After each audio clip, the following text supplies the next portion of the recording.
Près de 80% élèves et écoliers ont répondu présents en ce jour de rentrée scolaire 2024-2025 dans l'arrondissement de Yaoundé 7e. Elie Mwandio Sangue, sous-préfet de cet arrondissement, a parcouru une vingtaine des établissements scolaires, publics comme privés, pour s'enquérir de l'effectivité de la rentrée scolaire dans sa circonscription administrative. Dans l'ensemble, tout a été pris en compte pour une effectivité sans écueil. Seul bémol, les parents retardataires qui choisissent le dernier jour pour chercher les traitements à leur progéniture. Nous nous réjouissons de l'effectivité de la rentrée scolaire dans notre unité de commandement.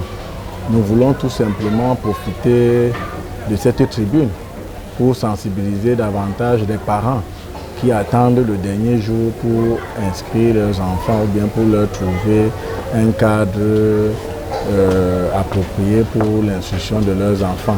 Nous voulons véritablement les sensibiliser à le faire un peu plus tôt, à anticiper, afin que ces enfants puissent démarrer la rentrée scolaire comme tout le reste.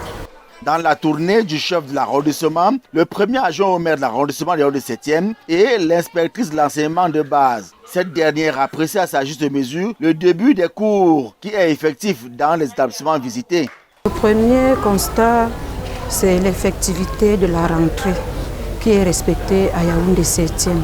Parce que dans des écoles qu'on a parcourues, on trouvait un pourcentage assez élevé par rapport à l'effectif attendu. Le coup de sifflet qui annonce l'ébranlement du train scolaire de cette année est d'ores et déjà effectif dans l'arrondissement de Yaoundé 7e. Première évaluation dans 3 mois.